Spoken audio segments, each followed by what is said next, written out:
नमस्कार।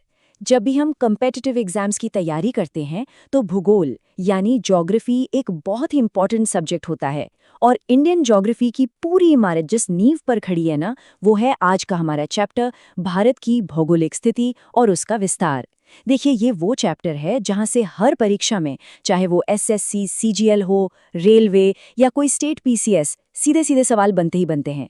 तो आज हम इस फाउंडेशनल चैप्टर को सिर्फ समझेंगे नहीं, बल्कि इसके जो मुश्किल आंकड़े हैं उन्हें याद करने की ऐसी ट्रिक सीखेंगे जो कभी नहीं भूलेंगी।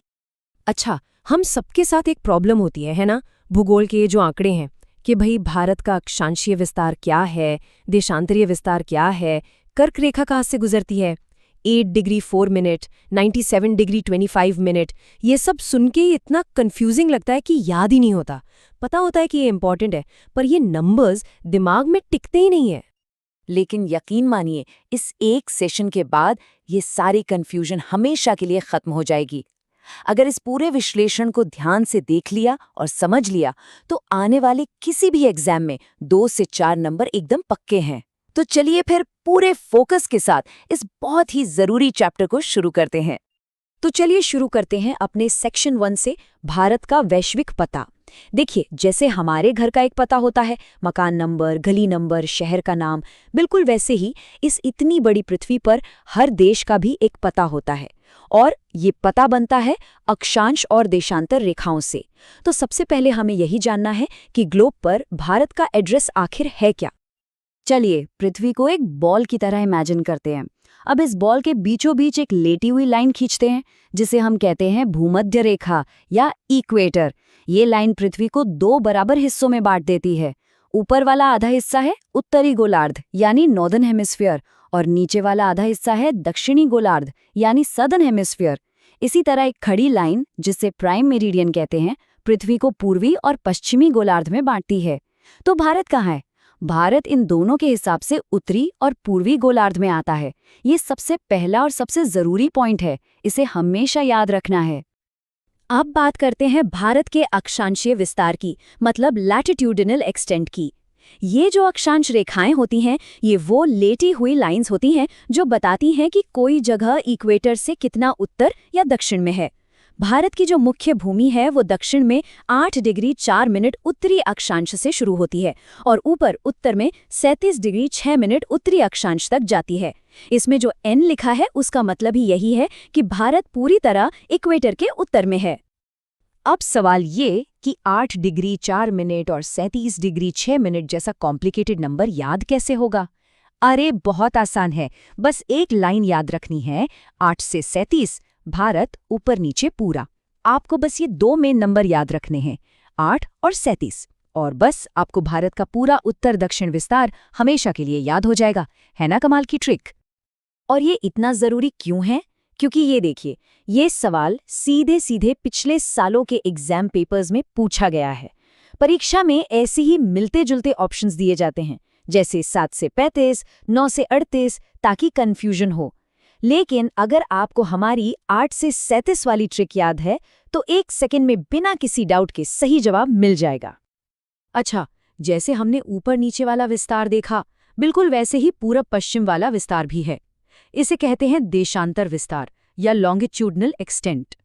देशांतर वो खड़ी रेखाएं होती हैं जो बताती हैं कि कोई जगह प्राइम मेरिडियन से कितनी पूरब या पश्चिम में है। भारत 68 डिग्री 7 मिनट पूर्वी देशांतर से शुरू होकर 97 डिग्री 25 मिनट पूर्वी देशांतर तक फैला हुआ है।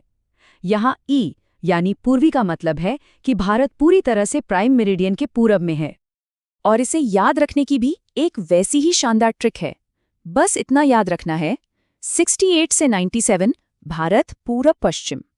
तो अब हमारे पास 2 सिंपल ट्रिक्स हो गईं, ऊपर नीचे के लिए 8 से 37 और दाएं बाएं के लिए 68 से 97। सिंपल। चलिए अब आगे बढ़ते हैं और सेक्शन 2 में भारत के एकदम बीच से गुजरने वाली 2 सबसे महत्वपूर्ण काल्पनिक रेखाओं को समझते हैं। ये वो लाइंस हैं जिनका भारत के मौसम और समय पर सीधा असर पड़ता है, और यहाँ से तो बहुत सारे सवाल बनते हैं। पहली और सबसे जरूरी रेखा है कर्क रेखा, मतलब ट्रॉपिक ऑफ कैंसर। ये 23 डिग्री 30 मिनट उत्तरी अक्षांश पर है। इस रेखा की सबसे खास बात जानते हैं क्या है? ये भारत को लगभग 2 बराबर हिस्सों में बांट देती है। इसके नीचे वाला हिस्सा जो इक्वेटर के ज्यादा पास है वो कहलाता है ट्रॉपिकल जोन, जहां गर्मी ज्यादा होती है, और इसके ऊपर का हिस्सा कहलाता है सब ट्रॉपिकल जोन। अब ये 23.5 डिग्री कैसे याद रहेगा? इसके लिए भी एक बहुत ही आसान सी ट्रिक है। बस ये लाइन याद रख लीजिए, 23.5 कर्क भारत के बीच। ये लाइन हमेशा याद दिलाएगी कि कर्क रेखा की वैल्यू 23.5 डिग्री है और ये भारत के ठीक बीच से होकर गुजरती है। अच्छा, एक सवाल जो एग्जाम्स में बार बार पूछा जाता है, कर्क रेखा भारत के कितने राज्यों से गुजरती है? तो जवाब है 8 राज्यों से। और इन 8 राज्यों के नाम याद रखने की एक सुपर ट्रिक है।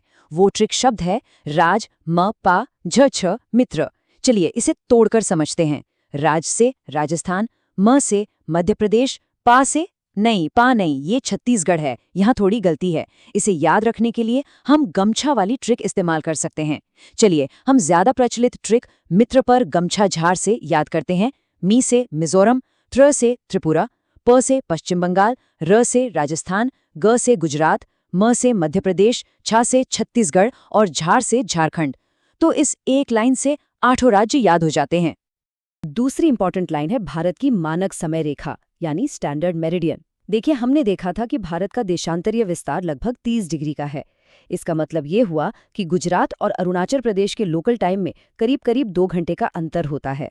अब इस कंफ्यूजन को दूर करने के लिए और पूरे देश में एक ही समय रखने के लिए 82.5 डिग्री पूर्वी देशांतर को पूरे देश का स्टैंडर्ड टाइम मान लिया गया है। ये रेखा उत्तर प्रदेश के मिर्जापुर से गुजरती है और इसी से पूरे देश की घड़ियां सेट होती हैं। और भला इसे याद रखने का तरीका क्या है? बहुत आसान, 82.5 भारत का टाइम फिक्स। जब भी एग्जाम में भारत का मानक समय सवाल आए तो बस ये टाइम फिक्स शब्द याद आना चाहिए और उससे 82.5 डिग्री का आंकड़ा अपने आप दिमाग में आ जाएगा। तो अब तक हमने भारत की लोकेशन और इम्पॉर्टेंट लाइंस को समझ लिया है। चलिए अब सेक्शन 3 में भारत के साइज को मापते हैं। मतलब इसका कुल क्षेत्रफल कितना है, दुनिया में हम कौन से नंबर पर हैं और इसकी लंबाई चौड़ाई क्या है। सबसे पहला फैक्ट, एरिया के हिसाब से भारत दुनिया का 7वां सबसे बड़ा देश है। ये एक बहुत ही कॉमन एग्जाम क्वेश्चन है और इसका कुल क्षेत्रफल है लगभग 32.8 लाख वर्ग किलोमीटर। अब ये 32.8 कैसे याद रहेगा? सिंपल सी ट्रिक है, बस इन 3 अंकों को याद कर लीजिए, 3, 2, 8 यानी 32.8। ये दोनों ही फैक्ट्स 7वां स्थान और 32.8 लाख वर्ग किलोमीटर परीक्षा के लिए बहुत जरूरी हैं। अब अगर भारत की लंबाई चौड़ाई की बात करें तो ऊपर से नीचे यानी उत्तर में कश्मीर से लेकर दक्षिण में कन्याकुमारी तक इसकी लंबाई है 3214 किलोमीटर और पूरब में अरुणाचल प्रदेश से लेकर पश्चिम में गुजरात तक इसकी चौड़ाई है 2933 किलोमीटर। इससे क्या पता चलता है? साफ है कि भारत लंबाई में ज्यादा है और चौड़ाई में थोड़ा कम। और इसकी ट्रिक बिल्कुल आसान, ऊपर नीचे ज्यादा 3214, दाएं बाएं कम 2933। चलिए अब भारत की सीमाओं से जरा बाहर निकलते हैं और अपने पड़ोसियों से मिलते हैं। सेक्शन 4 में हम बात करेंगे हमारे जमीनी और समुद्री दोनों तरह के पड़ोसी देशों की। भारत की जो जमीनी सीमा है वो 7 देशों से लगती है, 7। और इन 7 देशों को याद रखने की एक ट्रिक है, पा, अ, ने, भ, म, च। चलिए इसे डिकोड करते हैं। पा से पाकिस्तान, अ से अफगानिस्तान, ने से नेपाल, भ से भूटान, पहला म से म्यांमार, दूसरा म से बांग्लादेश और च से चीन। देखा, इस एक लाइन से 7 पड़ोसी देशों के नाम याद हो गए। अच्छा, जमीनी पड़ोसियों के अलावा हमारे 2 खास समुद्री पड़ोसी भी हैं, वो हैं श्रीलंका और मालदीव्स। इनको याद रखने की एक आसान सी ट्रिक है, श्री माँ समुद्र के दोस्त। श्री से श्रीलंका और माँ से मालदीव, इजी। और हाँ, एक और जरूरी सवाल बनता है कि भारत और श्रीलंका को कौन अलग करता है? तो इसका जवाब है मन्नार की खाड़ी। इसे भी याद रखना है। बहुत बढ़िया, तो हमने इस पूरे चैप्टर के सभी जरूरी पॉइंट्स को ट्रिक्स के साथ कवर कर लिया है। अब एग्जाम में जाने से पहले सेक्शन 5 में एक फाइनल एकदम क्विक रिवीजन करते हैं ताकि ये सारी ट्रिक्स और आंकड़े दिमाग में हमेशा के लिए लॉक हो जाएं। तो ये है इस पूरे चैप्टर की मास्टर ट्रिक। बस इन नंबर्स की एक चेन याद कर लीजिए। बोलिए मेरे साथ, 8, 37, ये है हमारा अक्षांशीय विस्तार। 68, 97 ये है देशांतरीय विस्तार। 23.5 ये है कर्क रेखा। 82.5 ये है हमारी मानक समय रेखा। 32.8 ये है हमारा क्षेत्रफल। और आखिर में 7 ये है हमारे स्थलीय पड़ोसी देश। बस ये एक लाइन याद है तो समझिए पूरा चैप्टर आपकी मुट्ठी में है। तो आज हमने ना सिर्फ भारत की स्थिति और विस्तार को समझा, बल्कि इसके सभी मुश्किल आंकड़ों को याद भी कर लिया है। लेकिन अब एक सवाल सोचना ज़रूरी है कि भारत की ये जो अनोखी ज्योग्राफिकल लोकेशन है, इसके उत्तर में जो विशाल हिमालय खड़े हैं और 3 तरफ से जो इसे समुद्र ने घेरा हुआ है, इसका इसके भूगोल पर क्या असर पड़ा? कैसे इसी लोकेशन ने यहाँ की नदियों को, मैदानों को और पठारों को बनाया? यही वो सवाल है जो हमें हमारे अगले चैप्टर यानी भारत के भौतिक विभाजन की ओर ले जाता है। इसके बारे में हम अगली बार विस्तार से बात करेंगे। धन्यवाद।